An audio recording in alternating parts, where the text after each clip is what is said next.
ঘোষিত হলো ভারতীয় ফুটবল দলের নতুন কোচের নাম। শনিবারই আনুষ্ঠানিকভাবে ঘোষণা হলো ক্লাব এবং দেশ দুই জায়গাতেই কোচিংয়ের দায়িত্ব সামলাবেন তিনি। এর আগে ভারতীয় ফুটবলে এমনটা হয়নি, এক কোচ দুই পদ, ক্লাব এবং দেশ একসাথেই চালাবে এই কোচ। ভারতীয় ফুটবলের দলের নতুন কোচ হিসেবে ঘোষণা করা হলো মানালো মার্কুয়েজের নাম। সর্বভারতীয় ফুটবল সংস্থার এআইএফএফ কার্যকরী সমিতির নতুন কোচ হিসেবে স্পেনীয় মানালো মার্কুয়েজের নাম চূড়ান্ত করে ফেলল শনিবার। আনুষ্ঠানিকভাবে ঘোষণা হয়ে গেল এই দিনই। ক্লাব এবং দেশ দুই জায়গাতেই কোচিংয়ের দায়িত্ব সামলাবেন তিনি। ভারত তথা বিশ্ব ফুটবলের সাম্প্রতিককালে এটা নজিরবিহীন ঘটনা। ঠিক হয়েছিল ভারতীয় কোনো এক কোচকে জাতীয় দলের দায়িত্ব দেওয়া হবে। শেষ পর্যন্ত বেছে নেওয়া হলো এক বিদেশি কোচকেই। হায়দ্রাবাদের কোচ হিসাবে আইএসএল জিতিয়েছিলেন মানালো।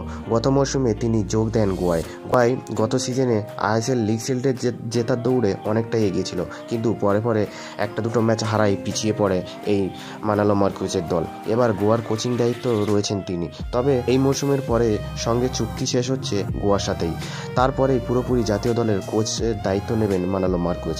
কতদিনের চুক্তি হয়েছে সেই সম্পর্কে বিস্তারিত জানানো হয়নি। ফেডারেশন সভাপতি কল্যাণ চৌবে বলেছেন, মার্কুয়েজকে কোচ হিসাবে স্বাগত জানায়। এফসি গোয়ার কাছেও কৃতজ্ঞতা, ওরা মার্কুয়েজকে ছাড়তে রাজি হয়েছে। আগামী দিনে মার্কুয়েজে ভারতীয় ফুটবলকে সাফল্যের দিকে নিয়ে যাবেন এই আশা রাখি।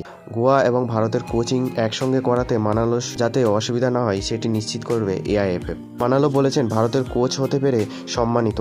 আমার কাছে এই দেশ দ্বিতীয় বাড়ির মতনই। ভারতীয়দের সঙ্গে আর্থিক যোগ রয়েছে। প্রথমবার আসার পরেই সেটাই বুঝতে পেরে যায়। লক্ষ লক্ষ সমর্থক খুশি করার আমার কাজ। তবে হ্যাঁ, আপাতত কতদিনের চুক্তি, কত স্যালারি হতে পারে সে নিয়ে কোনো আপডেট আসেনি।